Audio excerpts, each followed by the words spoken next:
warahmatullahi wabarakatuh. Saya Rahma Stefania ingin mempresentasikan hasil analisis saya terkait program inovasi kelas unggulan di MTSN 3 Trenggalek untuk memenuhi tugas akhir semester inovasi pendidikan. Dapat dilihat di sini ada beberapa poin program inovasi kelas unggulan di MTSN 3 Trenggalek. Terdapat 5 poin ya. Bentar.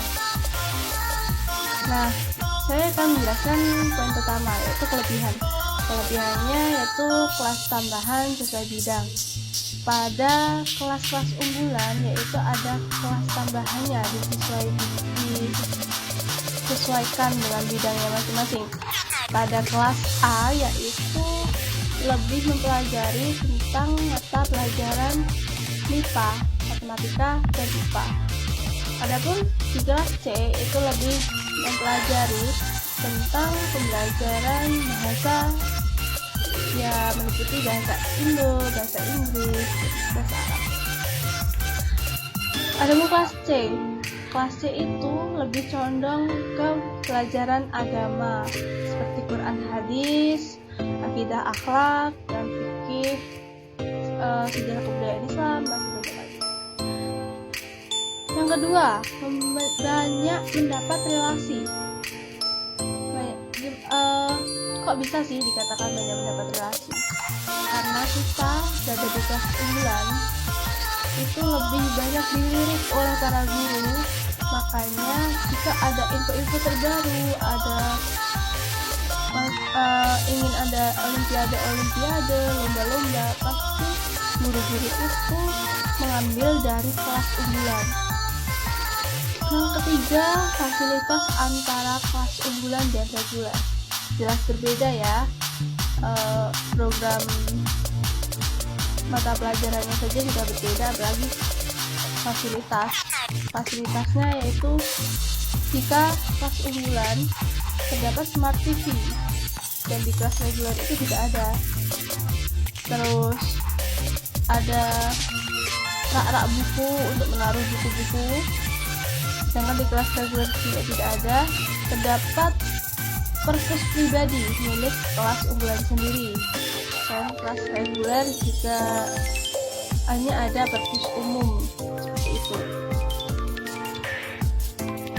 Sekarang kekurangan dari program inovasi di MTSN 3 Trenggalek.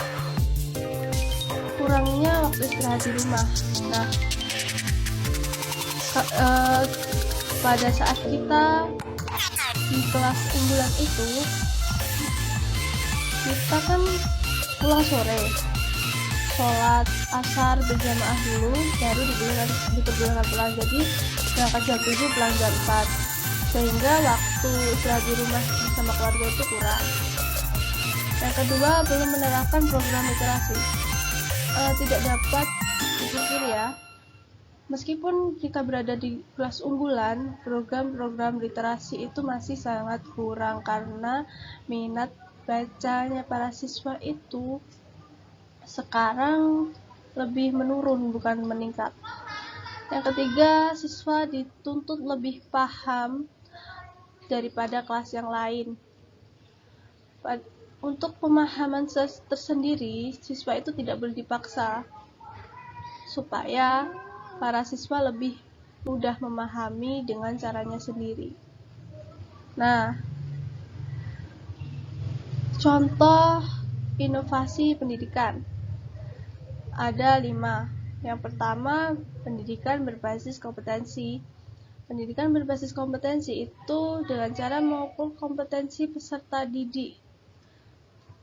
Jika di program kelas unggulan, caranya yaitu sebelum penentuan kelas, kita mengadakan tes dahulu, dan cara pembagiannya yaitu dilihat dari nilai-nilai hasil tesnya.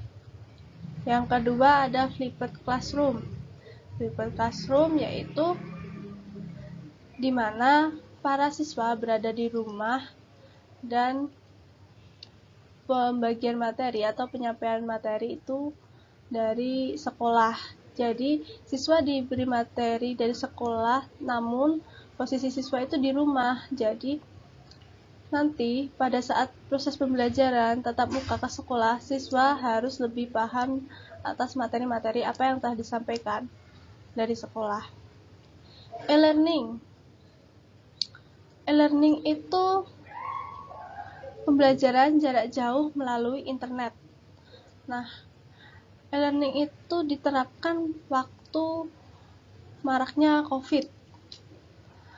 Karena kita tidak boleh bertatap muka, maka inovasi itu mengembangkan model pembelajaran jarak jauh, yaitu e-learning, yang sangat membantu untuk proses belajar mengajar. Yang keempat, digital textbook. Digital textbook yaitu buku-buku digital yang saat ini banyak sekali, sudah mudah juga diakses. Jika ingin mengakses, kita tidak perlu susah-susah, tidak perlu repot-repot pergi ke perpus untuk mencari buku, kita hanya mengandalkan digital textbook. Yang kelima yaitu pop-up books. Pop-up books itu seperti yang pop-up book itu lebih diterapkan kepada anak PAUD dan TK. Jadi untuk seumuran anak MTS tidak bisa diterapkan. Nah, program inovasi apa sih yang diterapkan di MTSN 3 Trenggalek? Itu pendidikan berbasis kompetensi. Kenapa dikatakan seperti itu? Nanti ada teori-teori yang lebih mendukung untuk dimasukkan dan dikaitkan dalam pendidikan berbasis kompetensi, yaitu ada pembagian kelas untuk mengukur kompetensi peserta didik. Terus program inovasi apa yang lebih baik?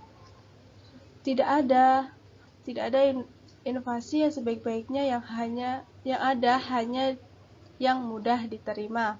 Dan evaluasi inovasi harus dilakukan secara objektif dan menyeluruh. Nah, itu tadi pembahasan dari saya terkait program unggulan di MTSN 3 Trenggalek. Sekian dari saya. Assalamualaikum warahmatullahi wabarakatuh.